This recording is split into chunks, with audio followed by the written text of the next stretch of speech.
Hello friends, mission job में आपका स्वागत है। एक और नई भर्ती के साथ हम हाजिर हैं और यहाँ पे सारी जानकारी को देखेंगे। विश्व भारती में एक नॉन टीचिंग पदों पर रिक्रूटमेंट निकला है। हालांकि ABC सभी पदों पर निकला है, सभी पोस्टों पर निकला है, सभी ग्रुप में निकला है। इसलिए हम सिर्फ C ग्रुप वाले को ही देखेंगे यहाँ पे, क्योंकि उसी का संख्या सबसे ज़्यादा है। ए में बहुत कम, एक आध की संख्या में है, जबकि बी में भी उसी तरह से पोस्टों की संख्या है। तो यहाँ पे ए ग्रुप बी ग्रुप को छोड़ेंगे और सी ग्रुप को यहाँ पे देखेंगे डिटेल से। दोस्तों, यहाँ पे विश्व भारती में जो नॉन टीचिंग रिक्रूटमेंट निकला है उसमें सभी पदों को, खासकर ग्रुप सी के पदों को एक एक करके देखेंगे। विश्व भारती सरकारी जॉब है, ये भी ध्यान देना है, गवर्नमेंट जॉब है। ऐसा नहीं आप सोचेंगे कि ये प्राइवेट जॉब है। आप यहाँ ध्यान से देखें, ये केंद्र सरकार का एक, या कह सकते हैं UGC कंडक्टेड यह एक संस्था है। इसमें ऑनलाइन जो अप्लाई होना है ये 17/4 से शुरुआत हो चुका है, 17 अप्रैल से यह शुरुआत हो चुका है। तो दोस्तों, आप अप्लाई कर सकते हैं। लास्ट डेट इसका 16 मई रखा गया है, 16/5/23 तक, यानी कि लंबा प्रक्रिया है। 1 माह तक यह प्रक्रिया चलने वाला है। आप इसे आराम से समझ सकते हैं, समझ के इसे आप पढ़ सकते हैं। तो 1 माह का यहाँ पे टोटल समय है। फ़ी की अगर बात करें तो सभी ग्रुप के लिए अलग अलग फ़ी यहाँ पे लगने हैं।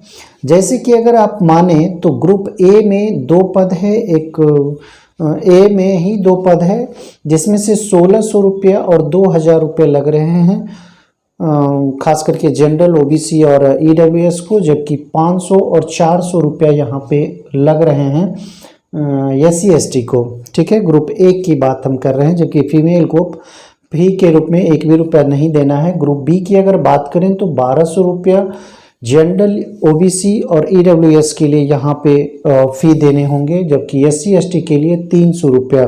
फीमेल को यहाँ पे और PH को, यानी कि दिव्यांग को, यहाँ पे छूट दिया गया है। लेकिन हम यहाँ पे बात करेंगे C ग्रुप की। C ग्रुप की ही चर्चा हम लोग यहाँ पे करेंगे, क्योंकि अच्छा खासा पोस्ट जो है, लगभग 550 प्लस टोटल पोस्ट जो है वो 709 पोस्ट है, और 709 पोस्टों में से लगभग 550 के आसपास जो पोस्ट है वो ग्रुप सी के पोस्ट हैं। अब ग्रुप सी के पोस्ट की अगर बात करें तो इसमें जो फ़ी आपको लगने हैं 900 रुपये लगने हैं जनरल, OBC और EWS कैंडिडेट को, जबकि अगर SC ST में अगर आप हैं तो 225 रुपये आपको लगेंगे फ़ी के रूप में। और फीमेल और PH को यहाँ पे नील रखा गया है, एक भी फ़ी नहीं देना है। अब यहाँ पे एज की बात कर लें तो एज की अगर हम बात करें तो तीनों कैटेगरी को हम सिर्फ बता देते हैं। यहाँ पे 18 से 32 ईयर्स जो होगा वो ग्रुप सी के लिए होगा। अगर आप ग्रुप सी में अप्लाई करना चाहते हैं तो आपकी उम्र 18 से 32 वर्ष होनी चाहिए। अगर आप SC ST से बिलोंग करते हैं तो 5 वर्ष इसमें एक्स्ट्रा जोड़ लें, OBC से बिलोंग करते हैं तो 3 वर्ष अपर एज में जोड़ लें, ठीक है, मैक्सिमम में। ग्रुप बी की अगर बात करें तो मैक्सिमम एज जो रखा गया वो 35 ईयर्स रखा गया है। ग्रुप ए के कुछ पदों पर 40 वर्ष और कुछ पदों पर 57 वर्ष एज रखा गया है।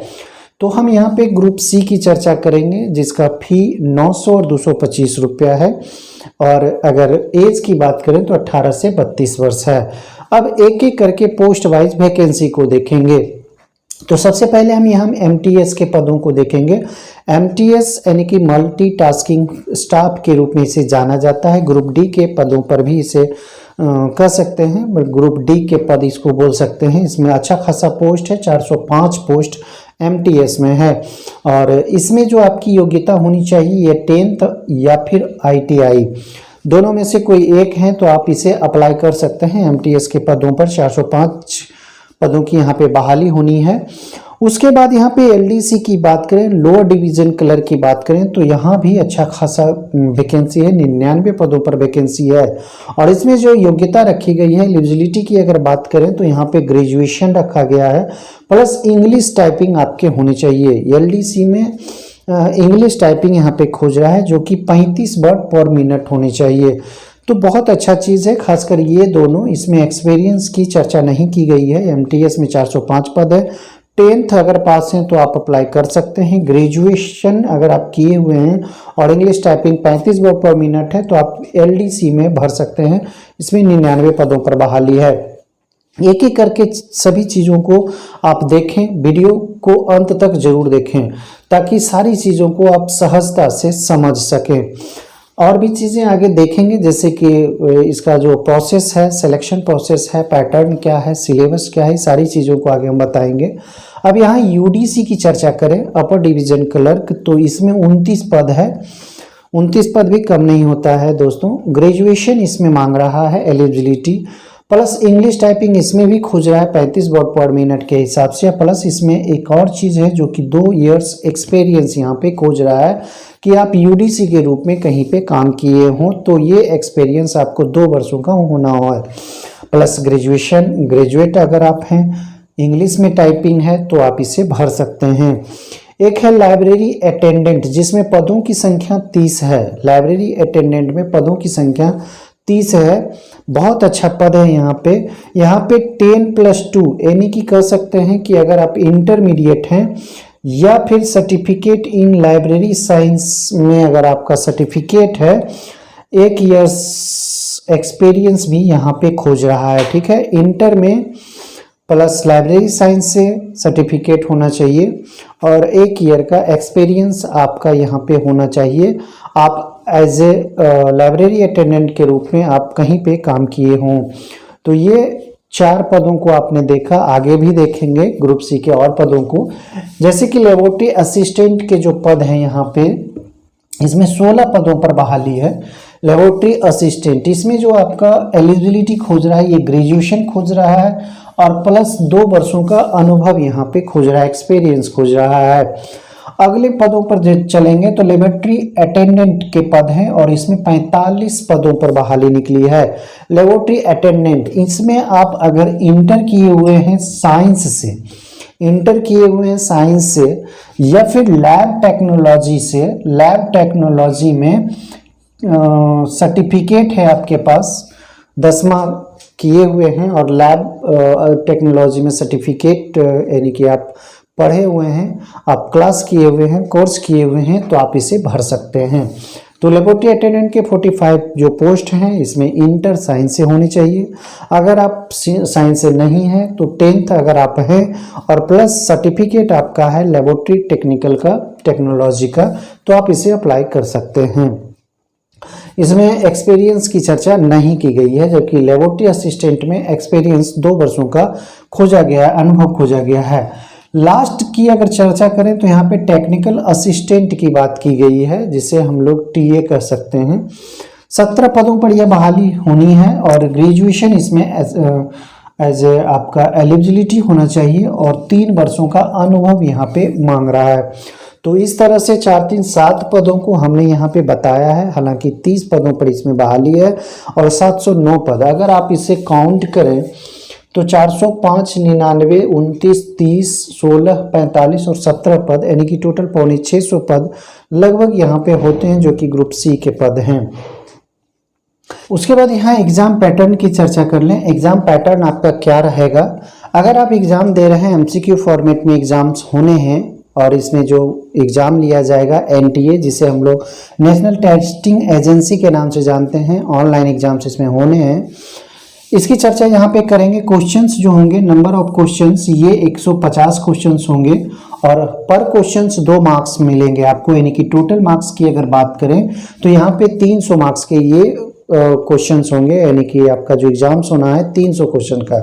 समय की अगर बात करें तो 2 घंटे का समय आपको दिया जाएगा। निगेटिव 1/4 यहाँ पे होंगे, यानी कि अगर आप यहाँ पे गलत करते हैं क्वेश्चंस तो आपके निगेटिव भी कटेंगे। तो इस तरह से एग्जाम पैटर्न्स होने हैं। एग्जाम्स पैटर्न्स में एक और चीज देखने का है कि पेपर यहाँ पे देखें, पेपर 1 और पेपर 2 की चर्चा की गई है। तो अगर आप लाइब्रेरी अटेंडेंट के अलावे अगर वैकेंसी भरते हैं, पदों पर अप्लाई करते हैं, तो आपको पेपर 1 का ही एग्जाम सिर्फ देना होगा। और अगर लाइब्रेरी अटेंडेंट भी अगर आप भरते हैं तो आपको ये पेपर 2 का एग्जाम देना होगा। ठीक है, तो पेपर 1 का जो सिलेबस है वो सबसे पहले हम यहाँ पे देखेंगे। जीएस की अगर बात करें, जनरल अवेयरनेस या जनरल स्टडी की बात करें यहाँ पे, तो 30 क्वेश्चंस इसमें होंगे। 30 क्वेश्चंस आपसे पूछे जाएंगे और 30 क्वेश्चंस जो होंगे वो हिस्ट्री से होंगे, पॉलिटी से होंगे, ज्योग्राफी से होंगे, करंट अफेयर्स के क्वेश्चंस होंगे इसमें। तो ये जनरल अवेयरनेस के क्वेश्चंस होंगे 30 क्वेश्चंस, जिसमें आपको 60 मार्क्स मिलेंगे। पर क्वेश्चंस 2 मार्क्स, याद रखना है इस चीज़ को। और अगर रीजनिंग की बात करें तो रीजनिंग के 35 क्वेश्चंस होंगे, ये भी 70 मार्क्स के होंगे, 2 से मल्टीप्लाई करने के बाद। मैथ में 35 क्वेश्चंस होंगे और ये भी 70 मार्क्स के होंगे, याद रखना है। और हिंदी या फिर इंग्लिश, कोई एक लैंग्वेज को यहाँ पे चूज करना होगा। हिंदी में हिंदी लैंग्वेज का एग्जाम दे सकते हैं या फिर हिंदी इंग्लिश लैंग्वेज का, तो दोनों में से कोई एक को चूज करते हैं तो आपको 30 क्वेश्चंस यहाँ पे मिलेंगे, कोई एक ही देना है। और मार्क्स की अगर बात करें तो 60 मार्क्स आपको मिलेंगे। कंप्यूटर की अगर बात करें तो कंप्यूटर के जो क्वेश्चंस होंगे वो 20 क्वेश्चंस होंगे और 40 मार्क्स होंगे, ठीक है। तो इस तरह से अगर क्वेश्चंस की बात करें तो यहाँ 150 क्वेश्चंस हैं, 300 मार्क्स के हुए हैं, ठीक है। तो इसमें जितना आप ला सकते हैं, क्योंकि मेरिट जो बनने हैं इसी से बनने हैं। और एनटीए यानी कि नेशनल टेस्टिंग एजेंसी जो एग्जाम्स लेंगे वो एमसीक्यू फॉर्मेट में होंगे। 150 क्वेश्चंस, 300 अंक के, 2 घंटे का समय आपको दिया जाएगा। 1/4 आपके निगेटिव यहाँ पे होंगे। आप जो भी यहाँ पे देख रहे होंगे, जितने भी हम ग्रुप सी के पोस्टों को बताए हैं, उसके लिए पेपर 1 आपको यहाँ पे देने होंगे। जितने हम यहाँ पे बताए हैं उनमें से एक है लाइब्रेरी अटेंडेंट। लाइब्रेरी अटेंडेंट के अगर एग्जाम पैटर्न की बात करें तो ये पेपर 2 में आता है और इसमें नंबर क्वेश्चन जो होंगे वो 50 क्वेश्चन होंगे और टोटल मार्क्स जो होंगे आपके 100 होंगे और 1.5 घंटे का समय आपको दिया जाएगा। 50 क्वेश्चन में 1.5 घंटे का समय आपको दिया जाएगा। और यहाँ जो जितने भी सारे क्वेश्चंस होंगे वो जो होंगे वो लाइब्रेरी साइंस से संबंधित जो भी क्वेश्चंस होंगे वहाँ पे ये एराइज होंगे, यानी कि जितने भी 50 क्वेश्चंस होंगे वो सारे के सारे क्वेश्चंस लाइब्रेरी साइंस से होंगे। तो आपने यहाँ पे देखा एग्जाम पैटर्न, सिलेबस, पदों को देखा, आप कैटेगरी वाइज पोस्टों की संख्या को आपने देखा, एलिजिबिलिटी की चर्चा हमने यहाँ पे की, एज की बात की, फी की बात की, अप्लाई डेट की बात की। दोस्तों अगर कहीं भी समझने में आपको कोई प्रॉब्लम हो तो कमेंट जरूर करें। और हाँ दोस्तों, अगर वीडियो आपको अच्छा लगे तो शेयर करें, जितना शेयर आप करेंगे उतना मनोबल मेरा बढ़ेगा। अगले वीडियो तक के लिए धन्यवाद दोस्त।